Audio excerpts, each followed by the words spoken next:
అందరికీ నమస్తే అండి. చంద్రబాబు నాయుడు గారు సీఎం అంటే ఖచ్చితంగా అడ్మినిస్ట్రేషన్ అంతా పకడ్బందీగా ఉంటుంది, ప్లాన్డ్గా ఉంటుంది, ఎక్కడ అలసత్వం ఉండదు, అధికారులు ఉరుకులు పరుగులు పెడుతూ పనిచేస్తారు, మంత్రులు చాలా డిసిప్లైన్డ్గా పనిచేస్తారు. సో చంద్రబాబు నాయుడు గారు కూడా అందరి మీద పట్టు సాధించి ఆయన పరిపాలనా దక్షత వేరే లెవెల్లో ఉంటుంది అని బహుశా ఆయన్ను విమర్శించే వాళ్ళు కూడా ఆయన పరిపాలన విషయంలో విమర్శించరు. రాజకీయ పరంగా నాయకత్వం విషయంలో కొన్ని విషయాల్లో విమర్శిస్తారేమో తప్ప పాలనా దక్షత విషయంలో విమర్శించరు. కానీ ఫర్ ద ఫస్ట్ టైం బహుశా ఎక్స్పీరియన్స్ ఎక్కువైపోయిందేమో, అనుభవం ఎక్కువైపోయిందేమో, అందుకే ఈ ప్రభుత్వంలో ఈ 8 నెలల్లో బహుశా పాలన మీద ఆయనకు పూర్తిగా పట్టు చిక్కలేదు అనిపిస్తుంది.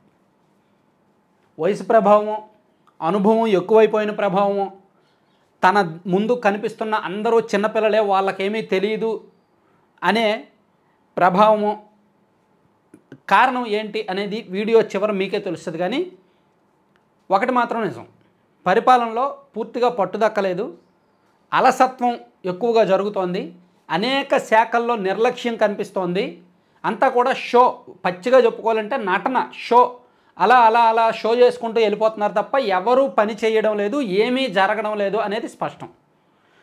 క్లియర్గా కొన్ని ఉదాహరణలతో సహా నేను మీకు ఈ వీడియోలో ఎక్స్ప్లెయిన్ చేస్తాను. ఉదాహరణలతో చెప్తా, అసలు సీఎంఓనే ఆయన కంట్రోల్లో లేదేమో అనిపిస్తుంది. మీకు కొన్ని ఉదాహరణలు చెప్తా చూడండి. ఇప్పుడు కూటమి ప్రభుత్వం అధికారంలోకి వచ్చిన తర్వాత జూన్ నెలలో కొన్ని శ్వేతపత్రాలు రిలీజ్ చేశారు. 6 శ్వేతపత్రాలు రిలీజ్ చేశారు వైసీపీ హయాంలో జరిగిన తప్పులన్నీ చెప్తూ.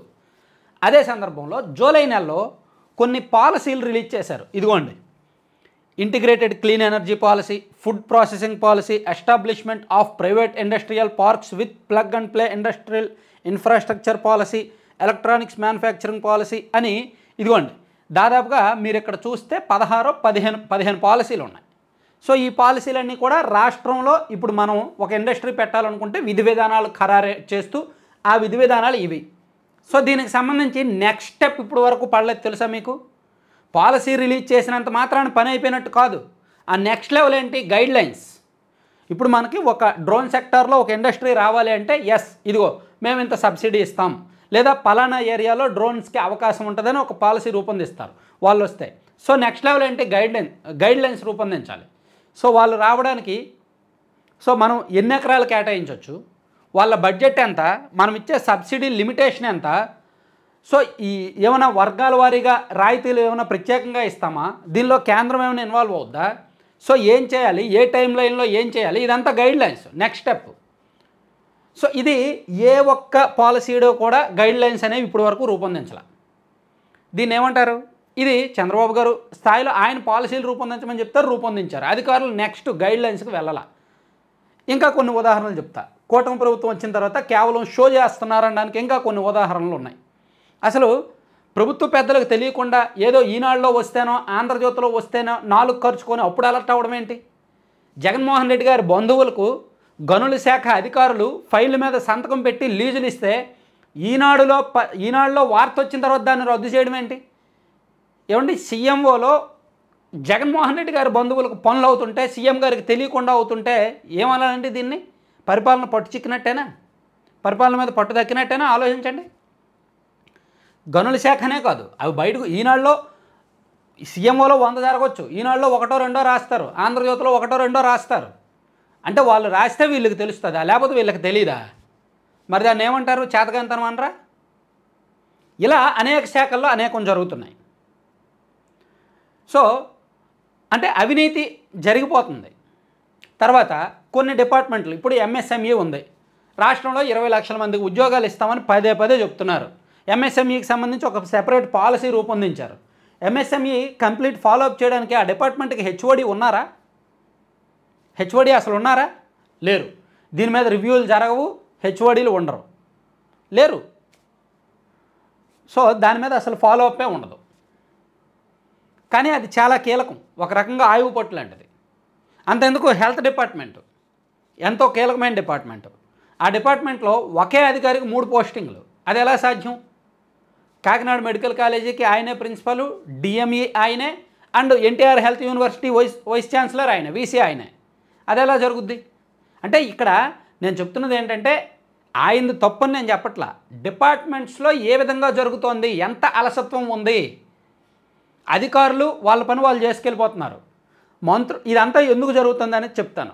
ఇవన్నీ కూడా ప్రభుత్వంలో జరుగుతున్న తప్పులు.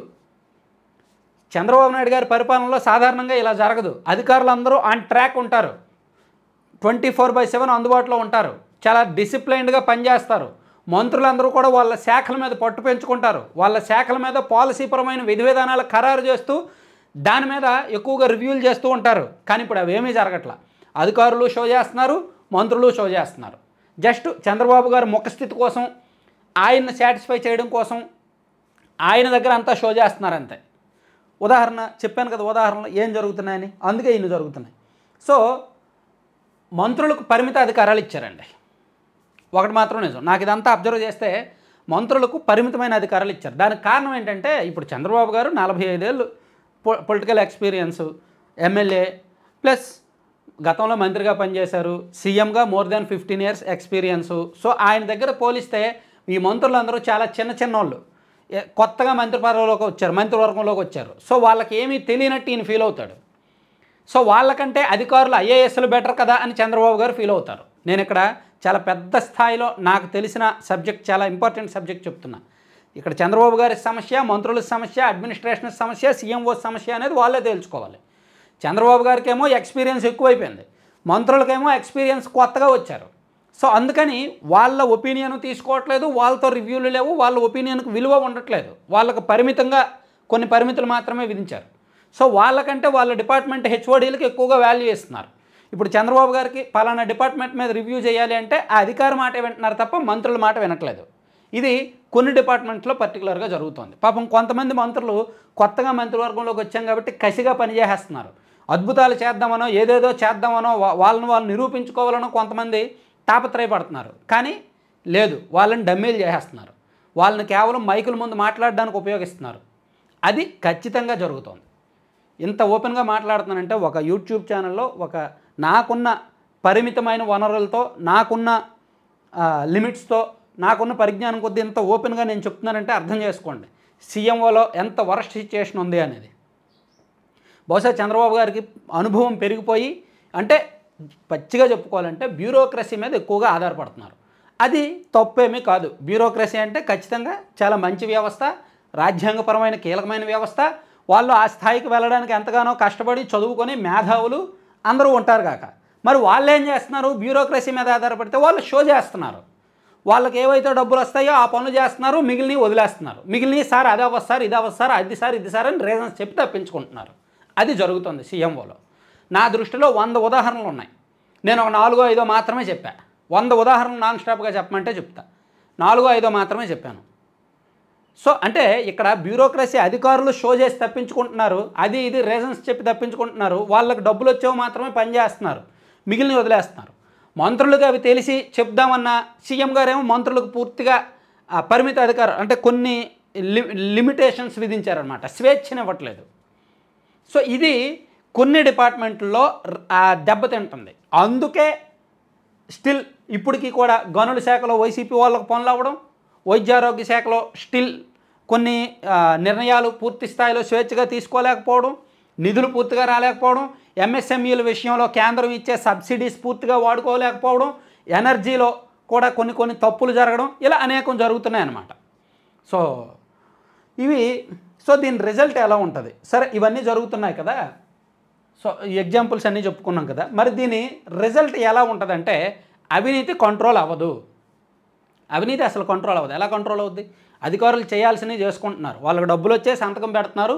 వాడు వైసీపీ వాడా, టీడీపీ వాడా, ఏ పార్టీ వాడా అని సంబంధం లేదు. వాళ్ళకి ఏవైతే డబ్బులు వస్తాయో సంతకాలు పెడుతున్నారు. దానికి ఉదాహరణ గనుల శాఖలో వైసీపీ వాళ్ళకి పనులు అవ్వడం.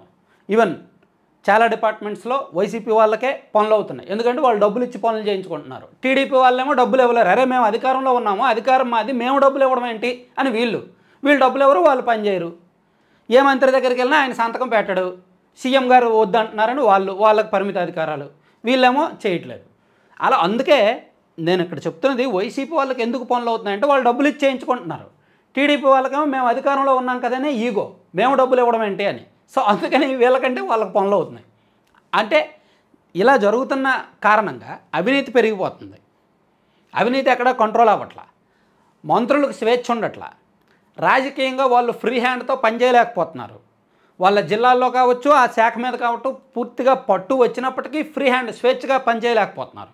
ఇప్పుడు కొంతమంది ఉన్నారు, కొండపల్లి శ్రీనివాస్ గారు, గొట్టిపాటి రవి గారు, లేదా సత్యకుమార్ గారు, ఇలా చాలామంది మంత్రులు ఉన్నారు. వాళ్ళ శాఖ మీద వాళ్ళకి పట్టు ఉంది, వాళ్ళు ఏదో చేయాలని ఉంటుంది, వాళ్ళ సొంతంగా ఆలోచించి సంథింగ్ రివ్యూ చేసి ఏదో చేయాలని ఉంటుంది. వాళ్ళతో ఎప్పుడైనా ఇంటరాక్ట్ అయ్యారా సీఎం గారు? అంటే మంత్రులతో ఓపెన్గా ఎప్పుడైనా ఇంటరాక్షన్ జరిగిందా? ఏమయ్యా నీ డిపార్ట్మెంట్లో ఈ 6 నెలల్లో నువ్వేం చేసావు? బ్యూరోక్రసీని పక్కన పెట్టేద్దాం, ఆ డిపార్ట్మెంట్ హెచ్ఓడిని కాసేపు పక్కన పెట్టేద్దాం. ఏమయ్యా మీ డిపార్ట్మెంట్లో ఏం జరిగింది? నీకేమైనా కొత్త ఐడియాలజీ ఉందా? నువ్వేమైనా కొత్తగా ఇంప్లిమెంట్ చేయాలనుకుంటున్నావా అని అడగొచ్చుగా ఒకసారి. ఏమో అడిగితే వాళ్ళ ఐడియాలజీ చెప్తారేమో, వాళ్ళు 6 నెలల్లో నేర్చుకున్నది చెప్తారేమో. ఇప్పుడు వరకు జరగల. నాకు తెలిసినంత వరకు ఈ 7 నెలల్లో ఓపెన్గా 1-to-1 ఇంటరాక్షన్ అయితే జరగల. అలా జరగాలి అంటాను నేను. ఇప్పుడు బ్యూరోక్రసీ వాళ్ళ ఐడియాలజీ ఒకలా ఉంటుంది, మంత్రుల ఐడియాలజీ ఒకలా ఉంటుంది. సో వాళ్ళు వీళ్ళు కలిసి పనిచేస్తేనే ఏదైనా ఇంప్లిమెంట్ అవుద్ది. కానీ అలా కలిసి పనిచేయడానికి వాళ్ళు సిద్ధమైనప్పటికీ వీళ్ళకు పరిమిత అధికారాలు ఇచ్చి వాళ్ళ మాట వీళ్ళు వింటున్న కారణంగా వాళ్ళు షో చేస్తున్నారు అంటాను నేను. సో దీని కారణంగా కొంచెం పాలన పట్టు తప్పుతుంది, కొంత అసమర్థత కనిపిస్తోంది, అవినీతి కనిపిస్తోంది, రాజకీయంగా కూడా సొంత పార్టీ వాళ్ళకు సొంత వాళ్ళు కూడా పనులు చేయలేకపోతున్నామే అని ఈవెన్ మంత్రులు కూడా కొంతమంది ఫీల్ అవుతున్నారు. ఇలా చాలా వ్యవహారాలు జరిగిపోతున్నాయి. సో మీకు తూచా తప్పకుండా ఖచ్చితమైన ఉదాహరణలు కావాలంటే మీరు చెక్ చేసుకోండి. ఏది కూడా నెక్స్ట్ ఫాలో అప్ ఉండట్లా. ఇప్పుడు చంద్రబాబు గారు ఒకటి చెప్తారు, ఏంటిది బెల్ట్ షాపులు ఉంటే బెల్ట్ తీస్తా అంటారు. ఎక్కడండి బెల్ట్ షాపులు లేవు? ఈ రాష్ట్రంలో ఏ ఊరిలో బెల్ట్ షాపులు లేవు? నాతో పాటు రండి, ఏదో ఒక ఊరు. ఈ రాష్ట్రంలో 13,370 గ్రామ పంచాయతీలు ఉన్నాయి. పదండి ఏ గ్రామానికైనా వెళ్దాం, ప్రతి ఊర్లో బెల్ట్ షాపులు ఉంటాయి. మరి సీఎం గారు బెల్ట్ తీసి కొడతారు వాళ్ళని? ఎక్కడ జరుగుద్ది అది? ఎందుకు మాటలు చెప్పడం?